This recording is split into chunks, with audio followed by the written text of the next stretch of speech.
I'll be very quick, ladies and gentlemen, just to highlight a couple of points that have already been picked up by the Honourable Minister and some of the other speakers. I think the last, Wayne, I think, highlighted the issue about scale, or economies of scale, and I think that's one of the critical issues that we find in the Pacific.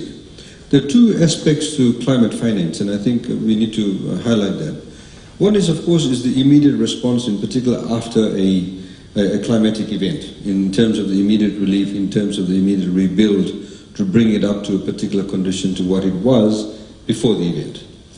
So that's a particular type of finance. The other type of finance is, of course, building resilience, where there is no climatic event, but you do need to build resilience in infrastructure in the event of a climatic event, that you actually do not get infrastructure actually falling down, etc. Predominantly, this is in the adaptation space. Predominantly, most Pacific Islanders will tell you is that we are more concerned about adaptation, because in terms of the carbon footprint of the Pacific Islanders, generally, almost negligible. Nonetheless, there's still opportunities there, and for example, Fiji has given an undertaking to reduce their carbon footprint by 30% through energy efficiency, renewables, etc. But the problem there, of course, is again economies of scale.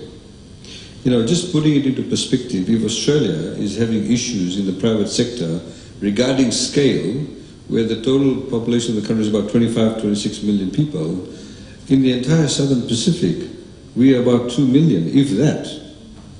I mean, if you look at the entire Southern Pacific, you put Papua New Guinea is about 7 to 8 million people. So you can imagine the issues surrounding scale. No, so we've been a great advocate in respect of having cross-jurisdictional projects, and I think that's very important. And this is where the development partners can work with us, the private sector needs to work with us. And I think one of the critical issues is that the private sector is actually absent from this space, fundamentally. Therefore, I think that development partners, countries, can play a pivotal role in encouraging private sector to come into this part of the world, into this space that is actually missing.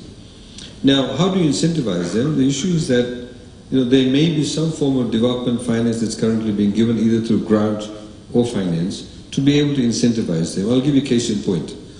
Fiji is the only emerging economy that's actually launched a sovereign green bond, very modest sum of 50 million US dollars, 100 million Fijian dollars. Now, we went out to the market. It's a great, lot of publicity around it. It's listed in the London Stock Exchange, but the interest rate is still the same as you go out and issue any other bond. It's 6.5%. So one can argue and say, well, we could have issued just a normal bond and got the same interest rate. So therefore, the fundamental issue that faces many countries, not just in the Pacific and other developing countries, is the cost of funds. The cost of funds is very, very critical. And how do we actually get into this space? How do we actually mitigate the cost of those funds? And we've been saying since the ADB meeting and a couple of meetings I've had with a few other people, and that's essentially to say that our development partners can get into that space by actually working together with the private sector. Well, very simple example, just on the face of it. If we are going out into the market and issuing, say, a blue bonds, or a group of Pacific Island countries can come together and do a regional blue bond. We can do that. It is possible. Now, but if we are going to go to the market and still get 6.5%, you can have a development partner coming along and saying, instead of us giving you a grant, we can actually offset some of the interest rate cost. And we'll do it for a particular period of time. And in fact, $50 million, you're looking at 3.5% is not that much, but it will be great help for those countries. Now, you can do that for a period of time until such time as you actually build volume. There needs to be volume built into this type of, some people call it frontier funding or innovative financing, etc., where you can get a lot more private sector. Also there's the kind of ethical issues, moral issues, and I think that's kind of gaining a bigger momentum now. Generally, if you look at the mitigation space, there's a lot of what I call inner country sort of, moral conscious raising about it. So people in New York will be concerned about not, doing X, Y, Z. But it does not actually go beyond the borders. So we need to get the private sector to think outside the borders and get them into this space. Because if you look at recently, 6 countries in the Pacific have been declared to be under debt distress. in the Pacific Island countries by ADB. So you see, there is actually a huge disconnectivity between our focus on getting countries to be climate resilient, doing X, Y, Z, but then there's the issue of financing, but then also on top of that there's the issue of debt.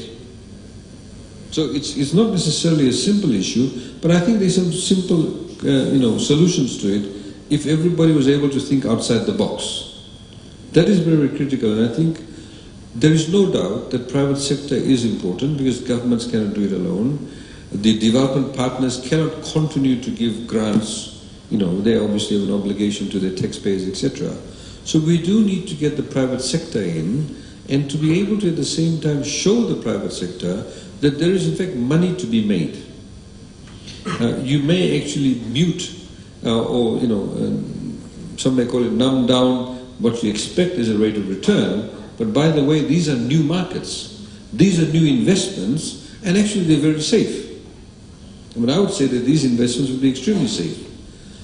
Because if you look at the default rate of many of these countries, is minimal, it's not very high at all. So I think I just wanted to add that to the discussions, and maybe we can talk about it. But before I do finish off, one last aspect that I want to talk about, because the whole philosophy behind what I'm saying is for us to be able to stand on our 2 feet, have some skin in the game ourselves. One of the ways of doing that, of course, is to have insurance products that are available. As the Honourable Prime Minister said in his opening speech today, we need appropriate insurance schemes built in. Now, a very quick history. In Fiji, I think it was in the late 80s or early 90s, there were 3 cyclones, I think, in a period of 12 months or 18 months. So a lot of the properties that were insured, the insurance companies sort of, went into panic. They went to the reinsurers. So they adopted an extremely high level of compliance to obtain an engineering certificate to get cyclone cover. They adopted certain New Zealand standards that came in. So at the moment in Fiji, the penetration rate of insurance is only about 12%. So the problem is that when there is a catastrophic event, with Cyclone Winston, 1/3 of the value of our GDP wiped off within 24 hours, the government had to spend, because of this, this sort of moral obligation, because there's such huge, devastation, to help people rebuild their homes directly. So we spent $125 million in what we call the Help for Homes initiative. And then we had another 3 cyclones last year, Josie, Kenny, and Gita. $110 million again expended. It's unsustainable. It cannot be done. Heaven forbid if we have another one, next year. We can't do that. We need insurance products. We have the CEO of Tower Insurance who has actually been very helpful, but we do not see necessarily an appetite by the reinsurers necessarily in the metropolitan locations to actually come to the party. We don't necessarily are saying, give us full cover, make sure you insure everything, but let's work in terms of adopting certain technologies, certain ways of looking outside the box and say, look, okay, if you do certain basic strap downs, if you do certain material, we can give you a cover for $10,000 or maybe $7,000. That will actually help alleviate a lot of the problems that we do face. And so it's not always about accessing finance per se, it's also accessing actual products. And development partners can talk to reinsurers. We had there was a forum last week. We had the Deputy Prime Minister of Cook Islands, the Minister of Finance from Samoa, and we had I think it's Andrew Leggett from Australia. And somebody stood up and said, the G7 is going to meet in Paris very soon. What's one message for them? We said to them, can they tell their reinsurers to actually start looking outside the box? Because people generally would actually pay the premiums. In fact, in this year's budget, we had allocated $1 million because we thought we'd have a particular product developed. We were talking to the World Bank. And we were willing to actually pay or subsidize the premium for low-income earners to build a culture of insurance. So I think that's very critically important to do that too.